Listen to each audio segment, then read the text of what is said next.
Hello, I'm Ben. Welcome to the channel.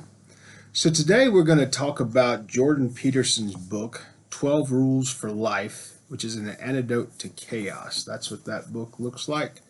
It was his first really big book. He had written, I think, about 4 other titles before then that were published as books. And as you know, Jordan Peterson has been pretty popular for the last 4 to 5 years. And in recent years, his writing has changed. I've got his most recent book, and it doesn't read like this one, right? This book came from a place that was inspired and had some definite objectives around education and sharing, whereas the more recent works are a little bit more around preachy to certain subjects. And he does have a battle to fight. The government in Canada has become quite tyrannical. They used COVID to grip a bunch of power and control over the citizens there and have been acting in a ridiculous manner ever since. Not unlike the government in the States, we had the same issue. The biggest issues with democratic governments in general. So the United States is a republic, but in a democratic situation, it's almost as if the majority rules. A republic, that's not the case. The republic stands for every individual, so all individuals have a voice, whereas a democratic situation is majority rule. So if the majority is insane, which sometimes populists can become that way, you see what Canada is going through right now, which they're destroying that country, from farm limitations to what can be read and what can be spoken about. There's no freedom of speech. Their situation around a Bill of Rights is extremely in question at the moment. So those folks are going through a lot. So the thing in America about a republic, the only way you damage a republic is you don't have term limits. So in our Congress, for example, if we had term limits, America's government, I think, would still be one of the best models on the planet.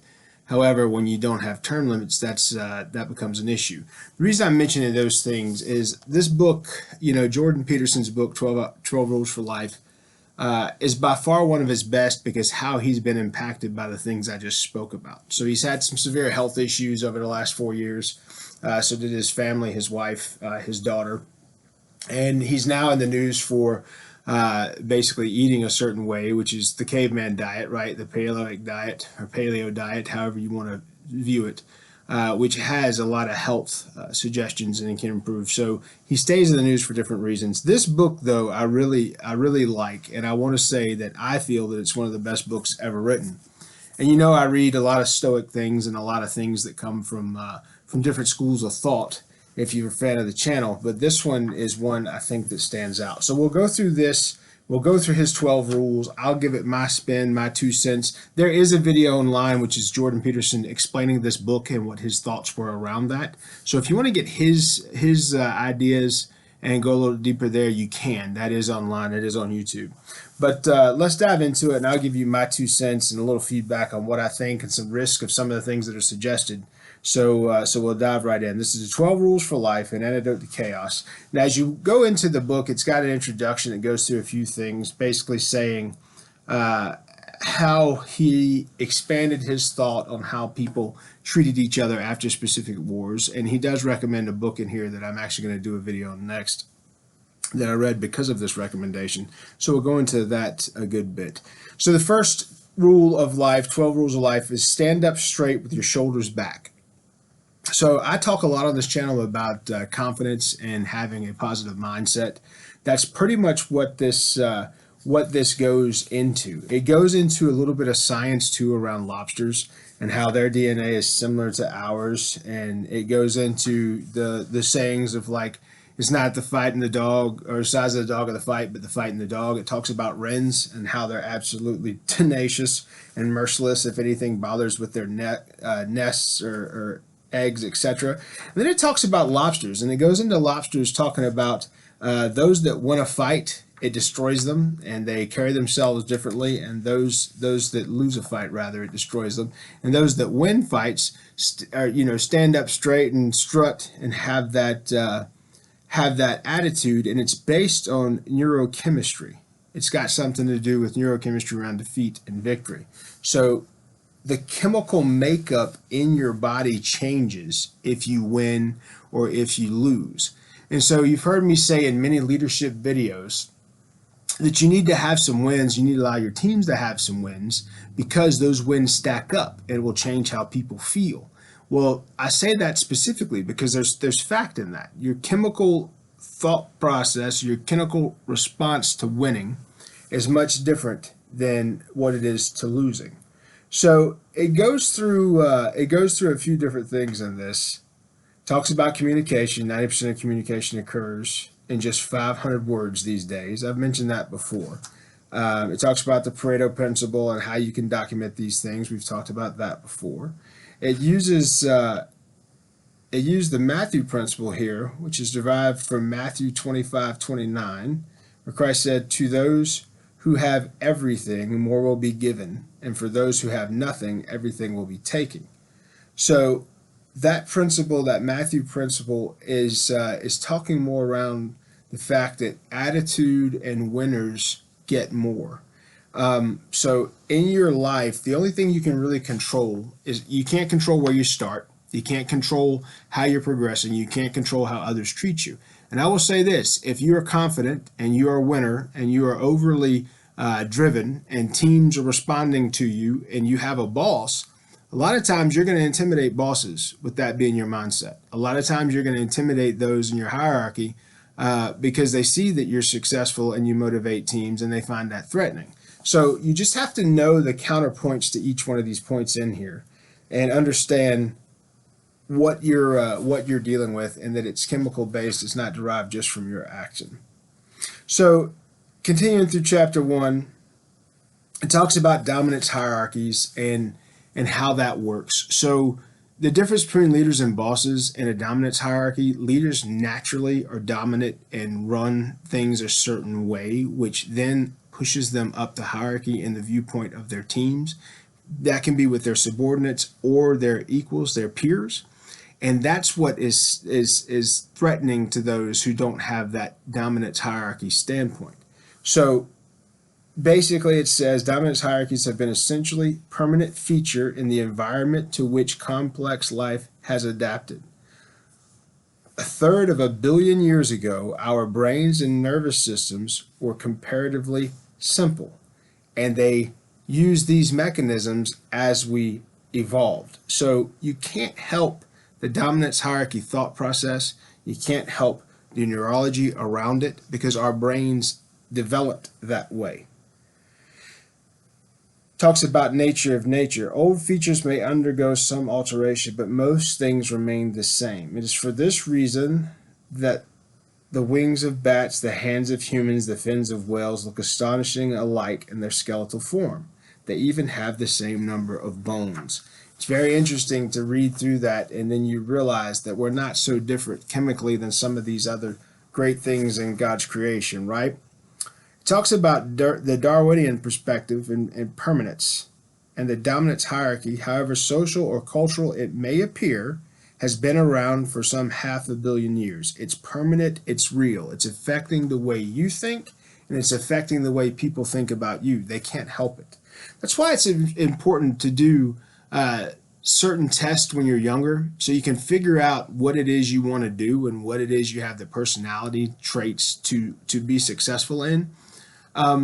That wasn't focused on a lot in the 70s, 80s, and 90s. It has been focused on much more in the last millennium, so in the recent millennium rather.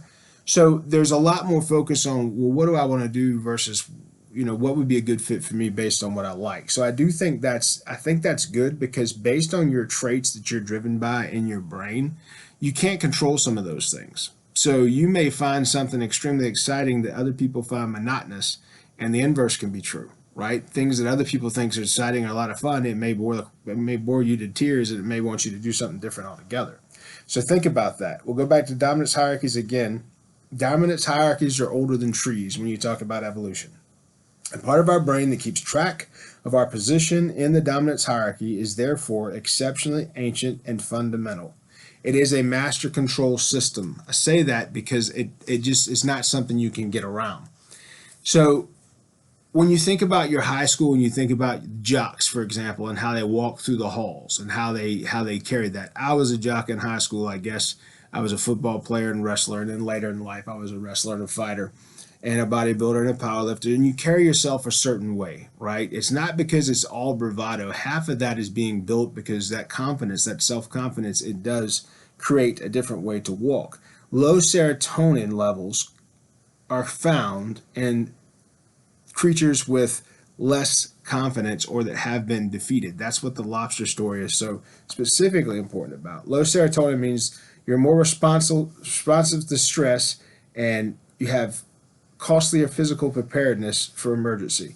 So low serotonin means you're not going to handle things as well. We've talked about that in the past around emotional intelligence as well. Serotonin levels and how you feel, if you feel defeated and you feel beat down before you ever get going, then you're not going to do very well in things. So that's kind of another grand call out of this chapter. Low serotonin means less happiness, more pain, more anxiety. So less happiness, more pain, more anxiety, more illness, and a shorter lifespan. Low serotonin means less happiness and higher spots on the dominance hierarchy, and higher serotonin levels are typical of those folks in higher spots, and they inhibit characterizations that are more dominant, less illness, less misery, less death, even when factors such as absolute income or number of decaying food scraps are held constant. So basically, no matter what the environment is, if it's negative and you're higher on the dominance hierarchy, you're a positive dominant creature, you're going to weather it better. You may do better in a bad spot than other people do in a good spot just because of how your brain works. That has worked for me. I've been successful in many, many places where other people could not compete. I've turned things around. That's what I do professionally. I turn businesses around, and the reason I'm able to do that is I go in expecting to have an impact, expecting that it's going to go the way I want it to based on these things.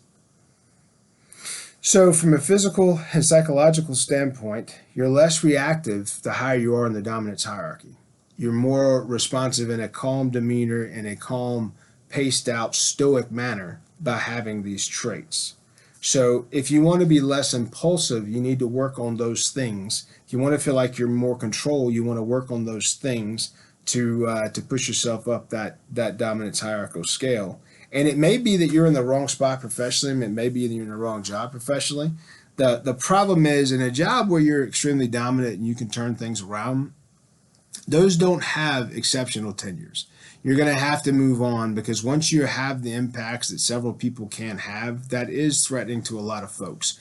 Not many companies support leadership that is that strong, because most companies now are bureaucratic. So that's something to think about. That's why a lot of these people that are dominant have their own businesses or self-employed and do those things, because then it will serve them well and it'll serve their clients well. But then you have the temporary relationship with that client, for a given period of time. Then you go away and you may come back for another contract. It's much more doable when that dominance hierarchy is what it is, and you're less threatening to that leadership team just because of the skills and talents you have. So think about those things. You can basically change how you view things, and it will impact how you respond to items as well. But this does impact your health and go into those items also. So think about that. The positive mindset is a powerful, real thing. Dominance hierarchy is our genes. There's nothing we can do about it. It's the basic pre-structure of how our neurological pathways are set. So that was why he used lobsters, because these are some of the oldest creatures on the face of the earth, and they have DNA very similar, and their receptors there are very similar to ours. So it shows how they physically change in form and size based on whether they're winners or not. So just think about that. Rule number 2 is treat yourself like someone you are responsible for helping. I think this is a fantastic rule. So treat yourself like someone you're responsible for helping. Think about how you help other people. Think about how people help you. And then think about, some of the studies done on the street. It's been seen that homeless people and people that have nothing are willing to give everything off of their back, everything they have, to people just in need for sharing. When you have other people that are extraordinarily wealthy that don't give anything at all. It goes back to that biblical story of the woman who gave 2 bits when that's all she had, versus someone who was extremely wealthy and gave a fraction of a percent of what they had. What she gave was greater because it was bigger, and it was more valuable to her because she had nothing. So it goes back to treat yourself like someone you're responsible for helping. Make sure every day, and and we talked about this in other videos, but here's my 2 cents around that subject. Make sure you're okay. In the first video I ever did on this channel that was of some length, I talked about family, friends, all those people, most people in the world are self-serving. So at the end of the day, you need to make sure you're taking care of yourself, whatever that means. So if you do some things you enjoy, break your day up in a way that you have some personal time. And here's the thing about guilt. Excuse me. There's a lot of pretense, a lot of situations where people try to use guilt to control others. Coffee. And in that, they're trying to manage how you feel and how you think. That's not anyone's role in your life. Okay? Granted, you have some loyalty to parents, you have some loyalty to family and friends, etc., etc., etc. But at the end of the day, you get one life. Okay? You may live 100 years. Average age span right now is about 82. It actually dipped in the 2000s down back into the 70s. So understand you only have so many years. Live your life according to what you and your God determines you should do. So give yourself time to do what you need to do. I have a board. I've talked about it before. On that board, it tells me what sales activities I should do for the day. I have things like read 1 hour a day, do one talking event per week, create so many YouTube videos per day, do so many case studies per week. And it goes through all these different things because those are the things that make me feel fulfilled, but also those are the things that keep me in check based on my plan. So in some situations where you feel like you're working all the time and you don't have enough time to be yourself, if you don't take time to be yourself, you're not going to recover, and your work and the quality of your life will be diminished because of that. So we've talked about that in other videos. That's what's great about this book. It kind of ties everything in together. I think it's very well written and very well observing of those things. So treat yourself like someone you're responsible for helping. Remember, when you're helping someone, you're going out of the way to change something for the better. You need to be able to do that in your own life just as much or more than you would do that in other life. All right, so we're talking a little bit in this chapter about order. Order is the public facade there where we act civilized, and it basically gives us the civilization that we're moving forward with. You want to make sure in that you make that line for yourself, and that's kind of what I highlighted that for. And a couple of times it goes through here and it talks about the path, and it talks about in that path how you're doing things so your life begins to fall in place. That path to be identified, that's what you need to do. One, to determine what work you want to have, but also what your goals are. Because here's the reason that everybody's definition of success is not the same. Most people have a different definition from success than you do. Same thing for wealth. That's why opinions are so different. And that's why people have opinions on everything, and everybody's opinion is so strong. I think wealthy is you own a home, it's paid off, you pay your taxes on it, you do those things as necessary, but you have something that is yours that no one can take from you. I think that's wealthy. I mentioned Grant Cardone in an earlier video, and when he and I talked about that, he doesn't think you should own a home. He thinks you should rent your entire lifetime because you pay less taxes, etc., etc., etc. The thing is, either way is right based on what your vision is. Me, I want to have money being put away in the bank and the home paid off and everything else. So if something happens to me and I no longer can earn income, my future for myself and my family is taken care of. So that's what wealth is to me. And then you can take that money and reinvest that and have that grow for you in a passive manner versus having to do the active stuff to keep yourself going. So that's something to think about. And when you're doing that, you want to make sure that you're trying to do something that is naturally true. If you're trying to change the way you are or how you do things that are not within your nature, then it's going to be difficult for you to sustain those things as you move forward. Some of the call-outs into this around be true to that and look out for yourself. It talks about the first woman made the first man self-conscious and resentful. And the first man blamed the first woman, and then the first man blamed God. It's talking about the story of Adam and Eve, and this is how that went in the Bible. So I think it's interesting that was called out in this chapter. And he comes through. He talks about being awake. T.S. Eliot is a poem he put in here. T.S. Eliot so rightly insisted.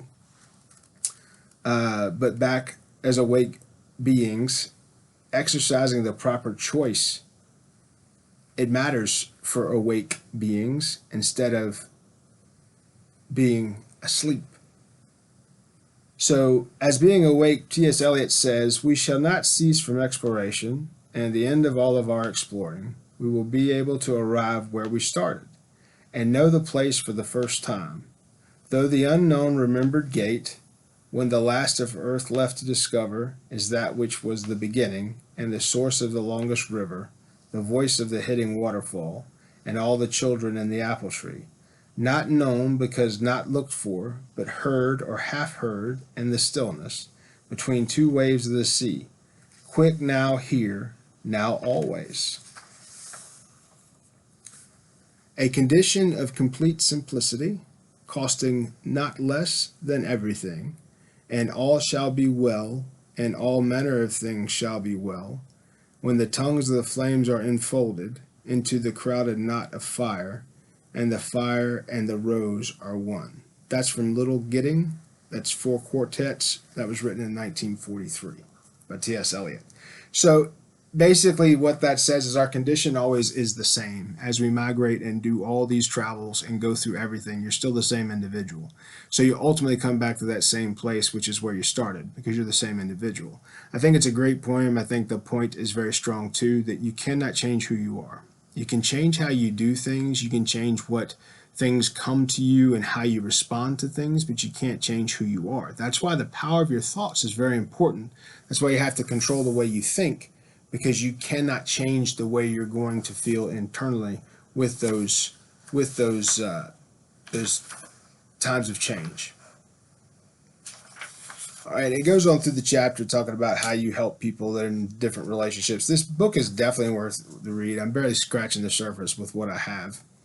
But it does say this, and I agree with this. You have to articulate your own principles so that you can defend yourself against others taking inappropriate advantage of you, and so that you can secure a safe manner of thinking while you play and work and live your life. So you have to articulate your own principles. Just like you write down your goals, you should write down your principles, and you should respect your borders and make sure that those people around you respect those as well. And that's one of the issues with the modern life, is that we treat work as if it's our family, our friends, and everything else. And I say often, the people at work aren't your friends. They're there to improve their family situation just like you are.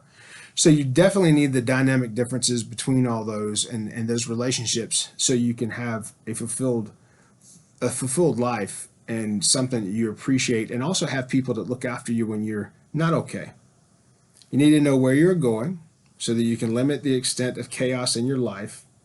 You can restructure order and bring the divine force of hope to bear on the world. Hope is one of the most powerful things that drives all intellect, be it human, rat, whatever the individual is. Remember that scientific study where there was a rat who in the first 24 hours they let him swim in a cup of water, and basically he lasted about 15 minutes. But when they helped him out for a little bit and gave him a break and then put him back in, he swam for 72 hours after that because of that hope. So the thought process is, if I could just keep going, something's going to drag me out of this. That's the same thing. You're talking about hope. It's the most powerful mind concept that you can put in place in your life. So I'm glad that was called out in this chapter. Don't underestimate the power of vision and direction. So hope, vision, and direction are what I want you to take from this chapter. They strengthen the individual. They take care of yourself, define who you are, refine your personality, choose your destination, and articulate your being. He whose life has a why can bear almost any how. That was Friedrich Nietzsche. I agree with that completely. And there's some great readings that came out of this that you can take a look at. One's about a Gestapo that was pretty incredible. And Alexander Solzhenitsyn wrote a book, and it talks about just the power of hope there. And the ones that made it are the ones that were simply hopeful. The rest did not go that way. Make friends with people who want the best for you. This is rule number 3. Make friends with people who want the best for you. I think that's pretty self-explanatory. I cannot tell you how often or how common people maintain friendships and relationships are ultimately destructive. That can even be a marriage. You know, I don't think people should get divorced. I don't think people should go into a marriage to get divorced. I never thought I would, but there came a time where it was necessary to get divorced. So it is what it is. You can't control what's going to happen. You only can control how you respond. So in that situation, that's what I did, and I don't look back. I'm fine with it. It's good to go. I'm happy that I handled it that way, and it went the way it did. It is what it is. A good, healthy person is an ideal. It requires strength and daring to stand up near such a person. Have some humility, have some courage, use your judgment, and protect yourself from too uncritical compassion and pity. Make friends with people who want the best for you. So that's rule number 3. Rule number 4 is compare yourself to who you were yesterday, not to who someone else is today. I've said that many, many times before. You don't want to be competing with someone else, just compete with yourself. You don't want to be looking at someone who's on level 10 and you're a level 2 just because you started at different times, right? I use that because most people are familiar with video games and those type things. You know that as you move through levels, you get stronger, you gain experience. Life is exactly like that. So you're starting from experience, you're not starting from go, right? So the same thing here, compare yourself to who you were yesterday, not who someone else is today. There's several call outs here. You might be winning, but you're not growing, and growing might be the most important form of winning. So growth should be what you aspire to, not to be at someone else's level. When we are very young, we are neither individual nor informed. You basically have to take time to understand who you are and grow into that, and then you mature and you become, in contrast, increasingly individual and unique. The more you learn, the conditions of our lives become more and more personal and less comparable with others, and that's from day one up until now. So when you think however old you are, how many days have you lived? Each one of those days have given you a different level of experience, just like those other people. So you want to make sure that you're aiming at what you need to, and remember, what you aim at determines what you see. So the more focused you are on your goals and where you want to be, the more structured that's going to look like. You always want to be able to think you can make a different plan and do whatever you need to make your life better, but you need to understand what you're starting for, what success looks like. If you don't know what success looks like, then what are you aiming at? You got to have a specific target to reach a specific goal, I think, is the best call out there. We only see what we aim at. The rest of the world, and that's most of it, is hidden to us. Having recently passed through a century, and this is a quote from the book, right? He writes this about the 20th century, and the 20th century was a brutal century. It was no more brutal than prior centuries, but we documented it very well because it was a history that we were pretty civilized in the West, and the wars were ridiculous. Millions, tens, if not hundreds of millions of people were slaughtered during this period of time. Having recently passed through the century defined by the bottomless horrors of Hitler, Stalin, Mao, we realize the same thing. I think about a video I saw the other day, and this young person was too dumb. They didn't even know who Hitler was. Think about that. This is someone who just lived in the last century, whose specific efforts caused the end of life for millions, and threw the entire world into war. And someone recently that's probably between the age of 15 and 25 did not know that name. That's repulsive. Because here's the thing.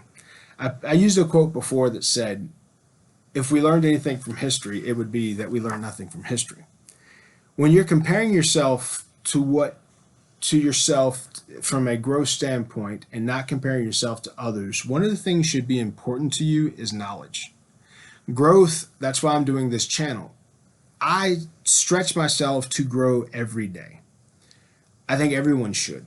And people say things like, well, I don't have time. And I'm that person that says, well, put a book by the toilet, and when you're in the bathroom, spend that time, whatever it is, reading while you're sitting there.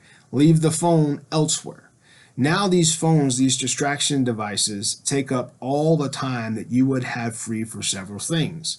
Many things get dropped by the wayside. Reading, Bible study, prayer, talking to loved ones, calling family members. You have all these things that are taking up so much of your time, that you don't do things that are actually going to help you grow. So think about that. You want to make sure that you're growing in a way that is conducive to the target that you have and the expectation you have for your life. So it says, pay attention, focus on the surroundings, physical and psychological. Notice something that bothers you or concerns you and that will not let you be. Which would you fix and how would you fix it? That's something you need to ask yourself daily. What is that thing that is bothering me? And when can I have it done so it doesn't bother me anymore? Don't overestimate your self-knowledge.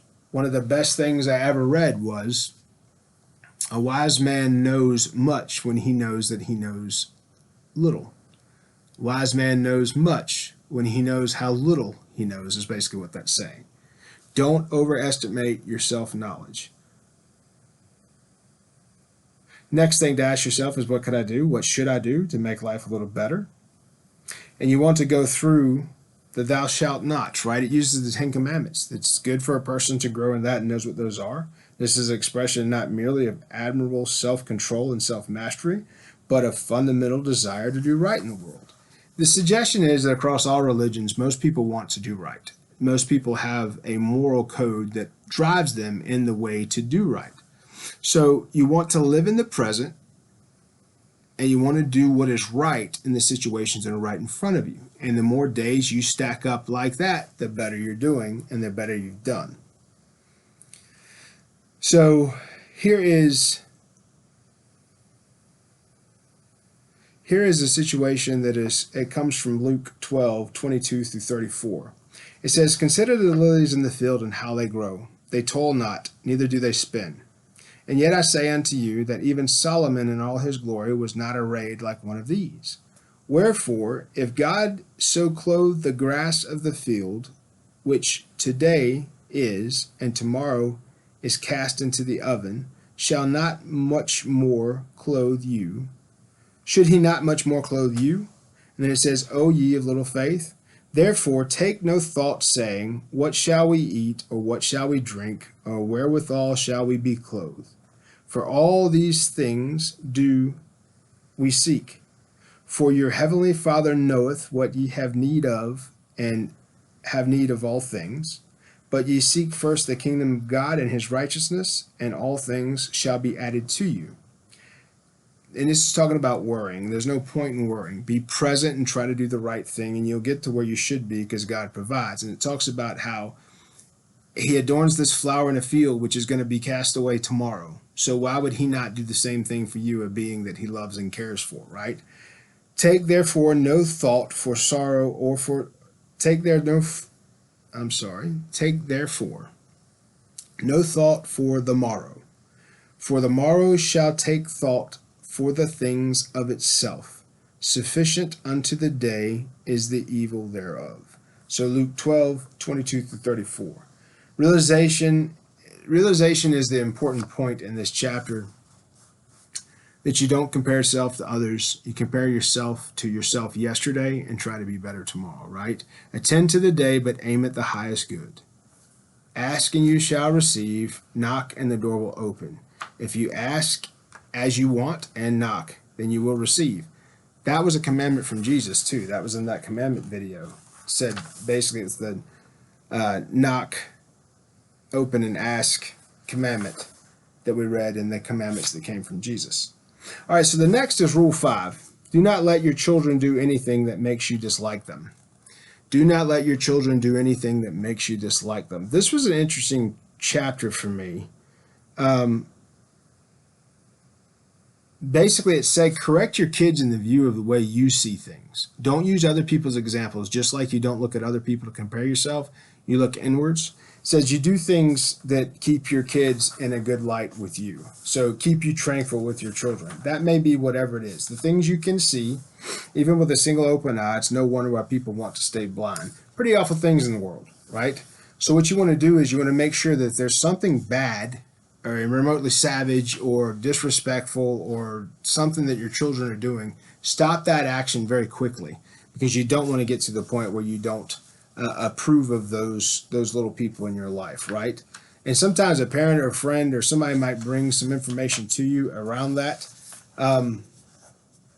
take that in heed. But if certain things don't bother you and turn you or tilt you towards your kids, then, correct what you see to be corrected. Just as you are an individual, so are your children. But those individuals should line up with the way you line up when it comes to beliefs and how they act and how they respond and what they do.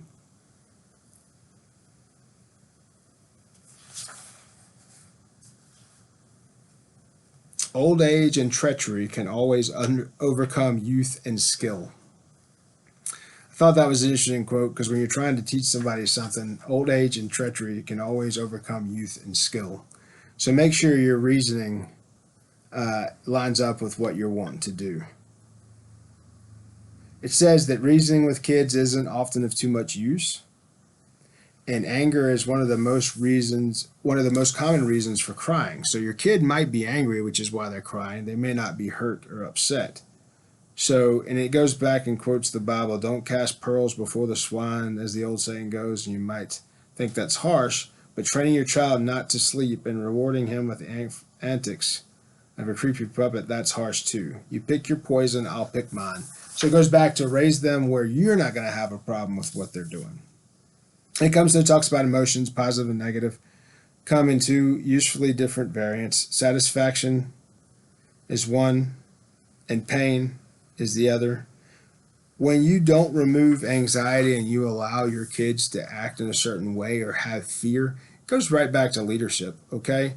If you can remove fear from the situation and allow people to act in a natural situation in a natural manner, that's going to be good and it's going to be sustainable. Just like leading teams, keep them safe, give them that psychological safety, correct them, right? That's your role, to correct them when you're talking about children, and have them do what's right by showing them those things and have them look and aim for the right things. It's no different in our thought process. It's just younger.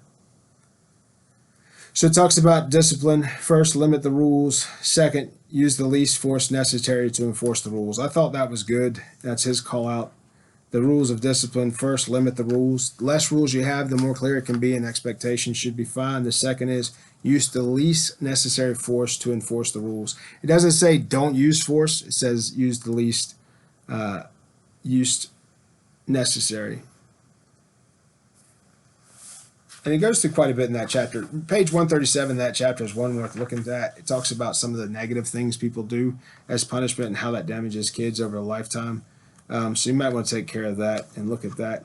Here's a few tips. Some of the practical hints. Time out can be an extremely effective form of punishment, particularly if the misbehaving child is welcome as soon as he controls his temper. An angry child should sit by himself until he calms down, then he should be allowed to return to normal life.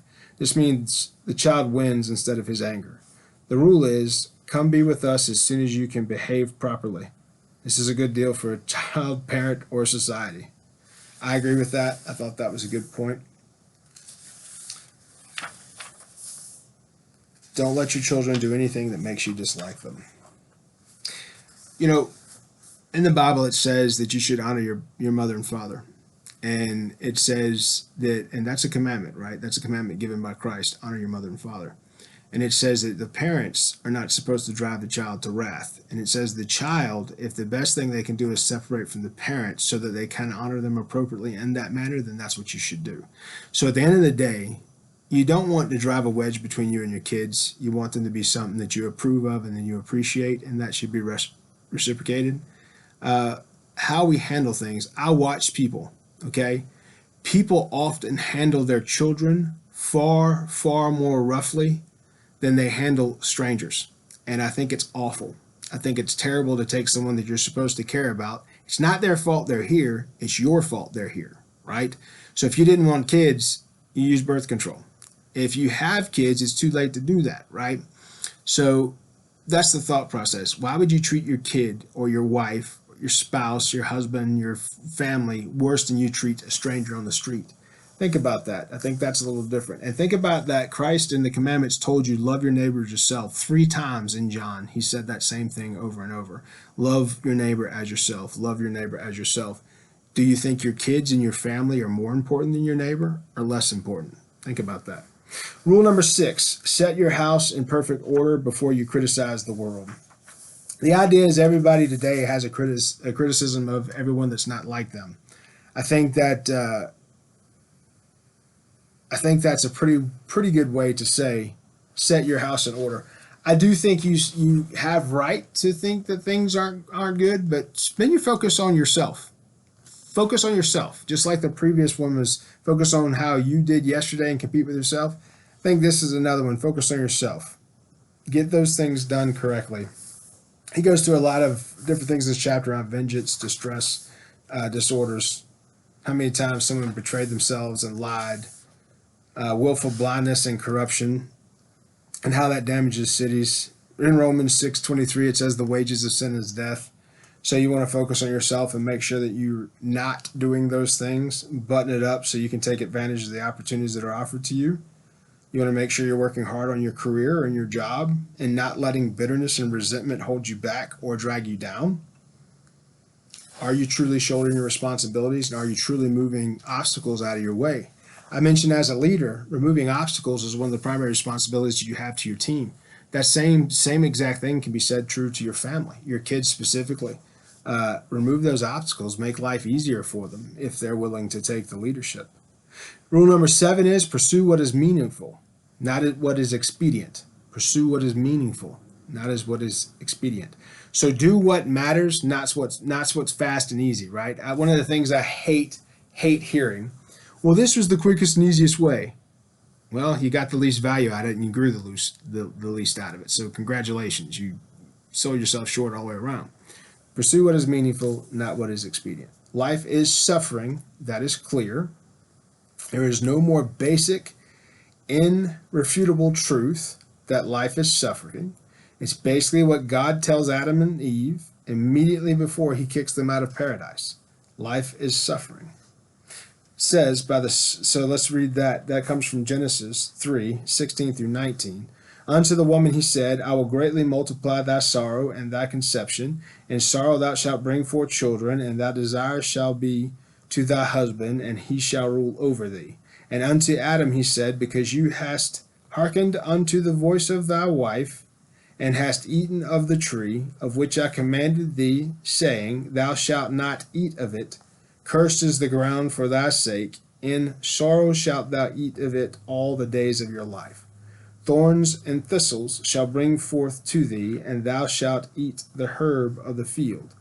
By the sweat of your brow, you will eat your food until you return to the ground. Since from it you were taken, for dust you are, and to dust you will return. That's Genesis 3:16 through 19. Basically said that his wife is going to have to suffer in childbirth and rearing kids, and submitting to her husband, and that he is going to have to work every day of his life to put food on the table and to get what he needs because of what they did there in the garden. So life is suffering. Pursue what is meaningful, not what is expedient. Delay of gratification. There's been plenty to say that something better might be attained in the future by giving up something of value in the present. I say that often when you talk about wealth, when you talk about being rich versus just having a lot of things. That's what we talk about there. To share means property, to initiate the process of trade. A lot of times when you teach kids to share, you're trying to teach them to do what's meaningful. And in our minds, we think that he that has once done you kindness will more readily do you another kindness than someone you yourself have obliged. So I think basically if you take care of somebody, they'll look after you in the future as well. So do something that's meaningful. Talks about delayed gratification, successful sacrifice. And it's kind of repetitive in that, but I'll tell you, when you talk about toil and you talk about evil, most of the times the easiest way to do something or the slickest way to do something, it's that way because you're taking from someone else. So it's much better to do the work and have it come naturally from the sweat of your brow, to be said, right? All right, so he's got some stuff in here about Auschwitz and some of the evils that went on there. He talks about how Christ encounters Satan and how he responds to that. That Satan embodies the refusal of sacrifice. He's arrogant. He's incarnate, spite, deceitful, and cruel. He's conscious malevolence. He has pure hatred of man, God, and being. He will not humble himself, even when he knows full well that he should. Furthermore, he knows exactly what he is doing, obsessed with the desire of destruction, and does it deliberately, thoughtfully, and completely. So just from a religious standpoint, I'm Christian. Obviously, he is Christian now too, and in the writings he showed what his thought process around the Bible was. And when he talks about Satan here, Satan is one of the things in Christianity that people try to ignore and act like it's not real. It's not going to be something that affects you. And even you have some people that are so screwed up that they actually worship Satan. So you pick a faith, you pick the loser, and then you choose to worship the loser. It makes zero sense to me, okay? Because if you believe in him, then you believe what the Bible says, and you believe that he does those things. And the one piece that I think's impressive here is he is pure hatred of man, God, and being. He will not humble himself, even when he knows full well that he should. Furthermore, he knows exactly what he is doing. He's obsessed with the desire for destruction and does it deliberately, thoughtfully, and completely. So think about those things when you're going through that. And then it goes in to talk a little bit more about the temptation of Christ. Christ does not casually order or even dare to ask God to intervene on his behalf. A lot of times people say things on, well, if God's here, then how does this, and this happen? Understand that Christ was God on earth, and he didn't help himself, right? Christ was God on earth, the Son of God, and he didn't help himself, nor did he ask God to help him, right? He refuses to dispense his responsibility for the events of his own life. He refuses to demand that God prove his presence. That's something that Christ didn't do. So why on earth do you think people can't figure that out and don't know that they shouldn't be doing that? So the next piece is a little quote from the Tao of Ching, and it says, "He who contrives defeats his purpose, and he who is grasping loses. The sage does not contrive to win, and therefore he is not defeated. He is not grasping, so he does not lose." Basically, progress and get better, and that's how you mature and move through life. So I've run a little long on this video, so I'm going to start to speed it up a bit. Do what is meaningful, not what is expectant. Every day is rare. Make it count. That is my takeaway from that chapter. Rule number 8 is tell the truth, or at least don't lie. So here's the issue when you're not telling the truth. Sometimes telling the truth is going to put you in a spot, okay? I talked about jobs earlier and weak bosses and people that feel threatened. If you're openly transparent, those people are going to take that a certain way. So you have to be stoic. You have to be in a point where you're not going to let emotion drive you. I had a boss one time tell me some highly negative things, to which my response was, wow, I've never got that kind of feedback before. And so I was quiet when I said that, and I looked him dead in his eyes when I said that, and I just watched his world turn to fire because he was looking for a rise out of me. He was looking for a response. At the end of the day, that didn't change my life at all, right? You have to think about those things. It's like the Bible says, Satan walks around as a lion looking for those who he can devour. You have to think that people that are plotting on you or that want to do you harm are thinking about that 24/7 while you're off thinking about other things. So that's why you have to have a response that is controlled and tempered. And then if you do that, you can have a greater impact. It says here how his growth was disconcerting to him, and he soon divided himself into two parts, one that spoke and one that was more detached and paid attention and judged. So basically, you didn't want to give half-truths. And that's the biggest, I think that's the biggest evil in the world today is people give half-truths, which are still a lie, okay? So tell the truth or don't do anything that would do harm. Stay solid. You don't have to have a response to everything. You don't have to participate in everything. People are paranoid and impeccably logical, meaning they can't fight logic, even if they seem extreme. You don't have to allow yourself to be demeaned by participating. And I will say that in many, many different senses of today, with all the blue-haired nonsense and all the BS that happens in the world, you don't have to participate. And as that stuff's circling the drain and people use that against those folks later on, you didn't participate, so it's not going to fall in your lap. It's a better way to stay true to yourself and improve and stay truthful in what you're saying and what you're doing. Taking the easy way out or telling the truth are not merely two different choices. They are different pathways through life. They are utterly different ways of existing. Taking the easy way out or telling the truth. And I agree with that. Telling the truth sometimes makes things very difficult.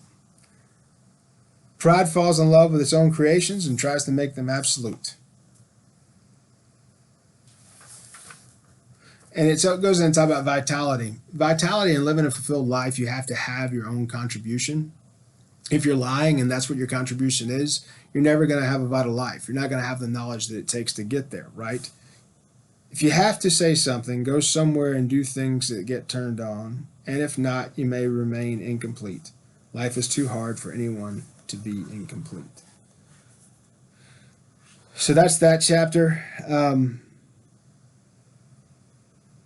He says there the greatest intention of rational faculty is to glorify its own capacity and its own products and productions, to claim that in the face of its theories, nothing transcendent or outside the domain need exist. That means believe in your truth more than anything else. You have to observe and take that and have a willingness to learn from what you don't know. If you don't have a willingness to learn from what you don't know, your truth is impaired. You'll never live in the real world. So it talks a little bit about Milton. Milton believed that a stubborn refusal to change in the face of error not only meant ejection from heaven and subsequent degeneration into an ever-deepening hell, but it was the rejection of redemption itself. And that's talking about growth, what we talked about earlier.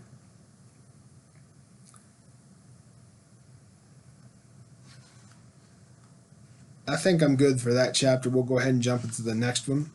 Rule 9, assume that a person you are listening to might know something you don't. This is actually a really great chapter. Assume that the person that you are listening to might know something that you don't.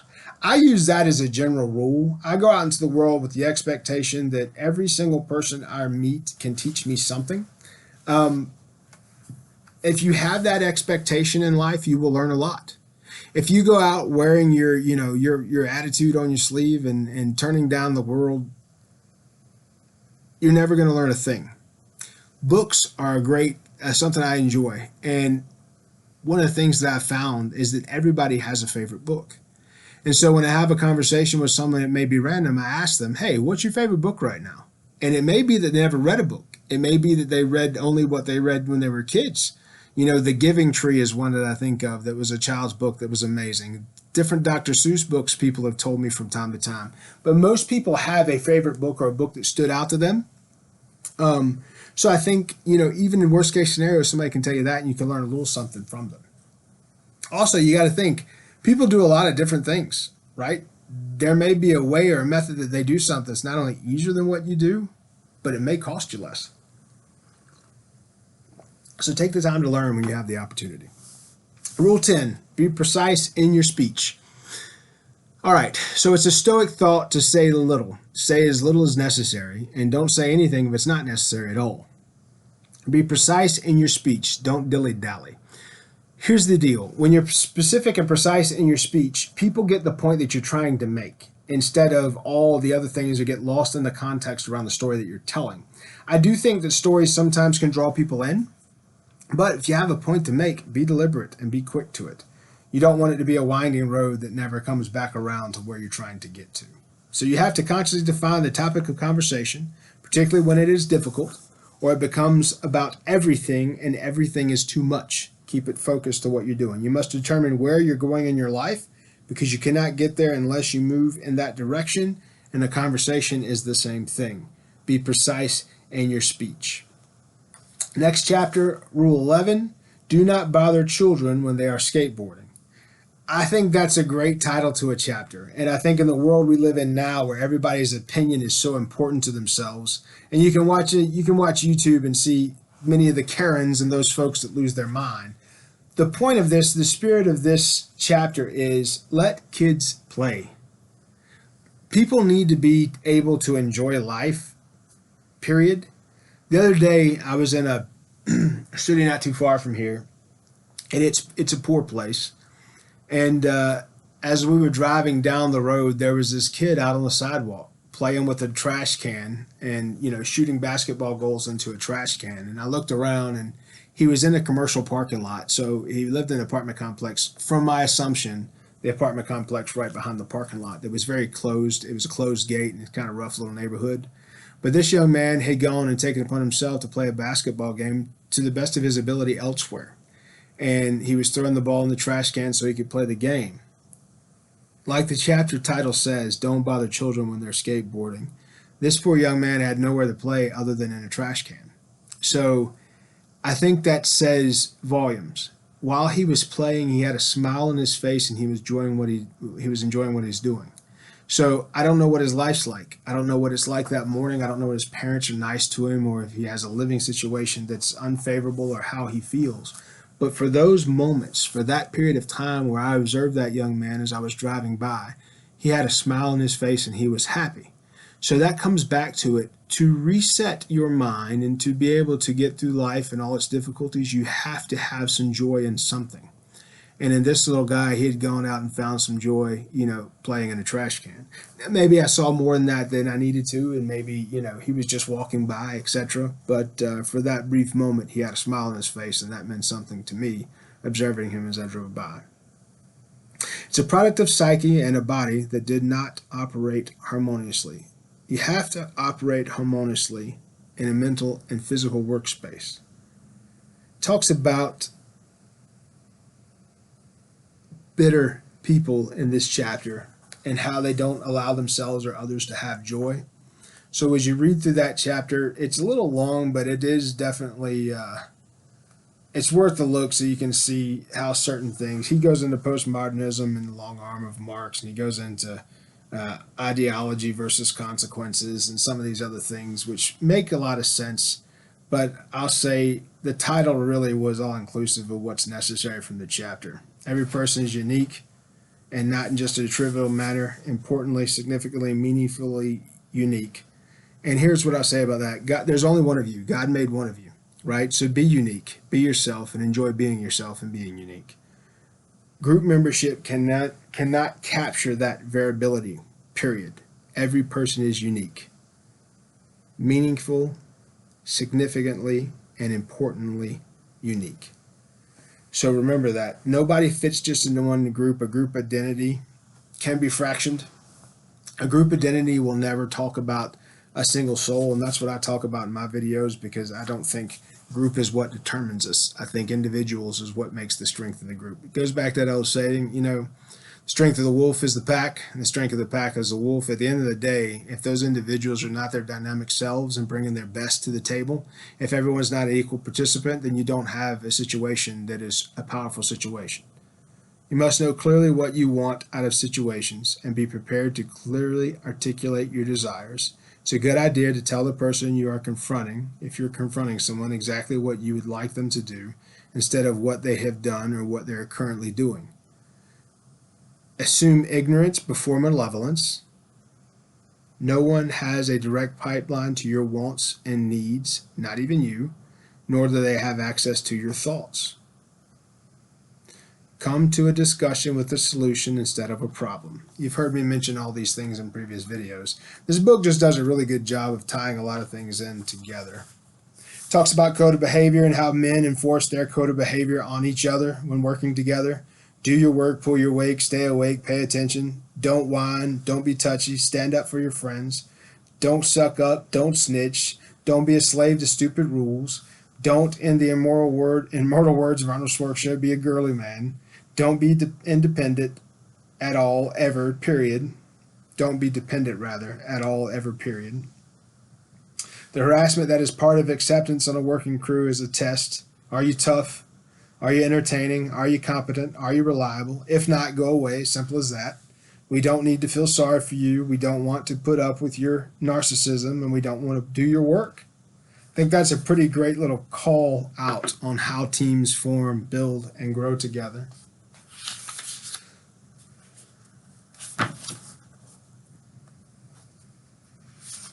So leave children alone with their skateboard and let people play, let them cultivate their individual selves, and let them realize how important and beautiful that is.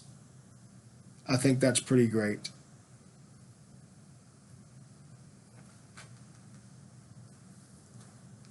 Individualism is the most important part of who we are. God has a relationship with your soul before you're ever born. Think about that. So that soul is valuable to him. He put it on this earth to have the impact on the earth and change the earth in the way that would be more in line with his plan. And we as human beings, with our free choice, impact that with the things we do.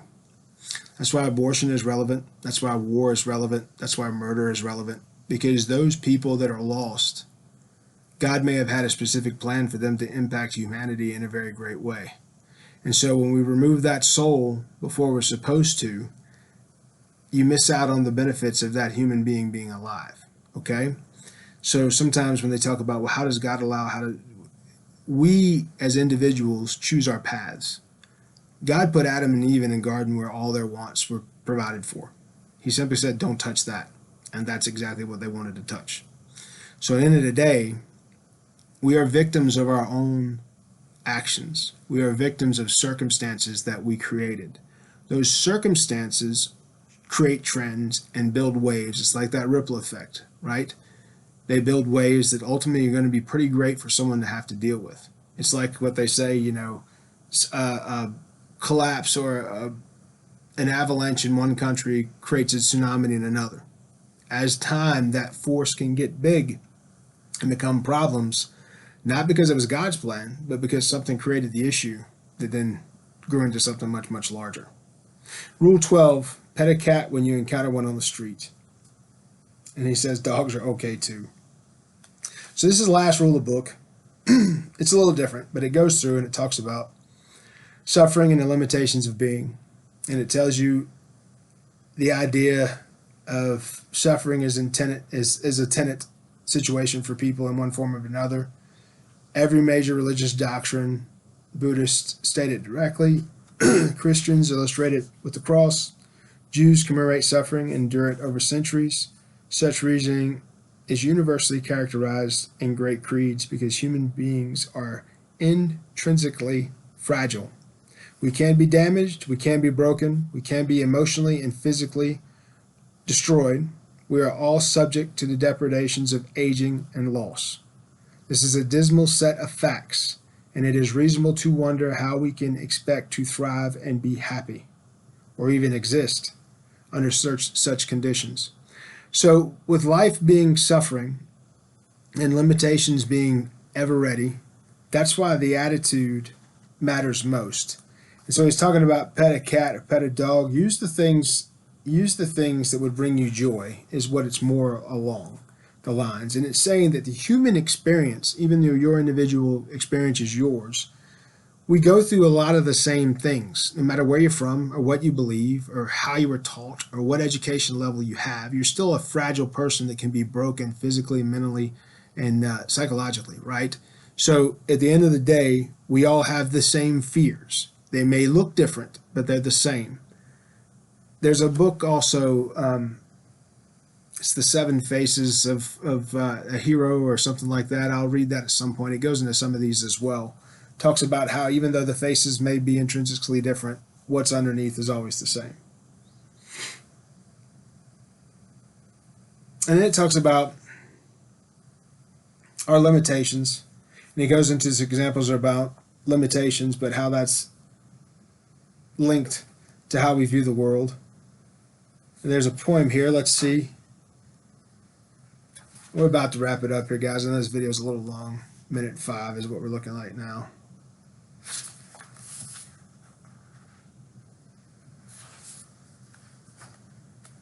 I think that's the majority of what I wanted to go through in the chapter. Basically says, conserve your strength. You're in a war, not a battle, and the war is composed of many battles. You must stay functional through all of them. When worries associated with crises that arise at other times, remind yourself that you will think them through during the scheduled period. This usually works. The parts of your brain that generate anxiety are more interested in the fact that there is a plan rather than the details of the plan. Don't schedule your time to think in the evening or at night. Then you won't be able to sleep. If you can't sleep, then everything will go rapidly downhill. Rest and recovery are two of the most important things you can do as a human being. In some of the most stressful situations I've been in, I sat up at a point in the office and said, guys, we'll pick this back up tomorrow. I'll be here at this time. And I knew that the best thing I could do to myself and to my team was to go and get some rest.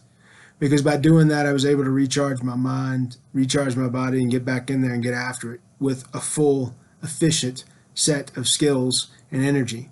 And by doing that, you accept responsibility for the situation and push pause so you can come back and handle it appropriately in a more effective manner.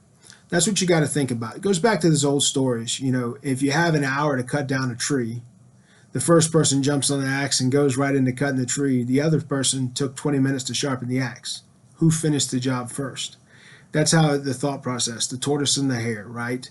It goes back to that steady thought process, being calculated, being stoic, not being overly emotional, will allow you to gain order, put the things you can control in order, repair what is in disorder, and make what is already good better.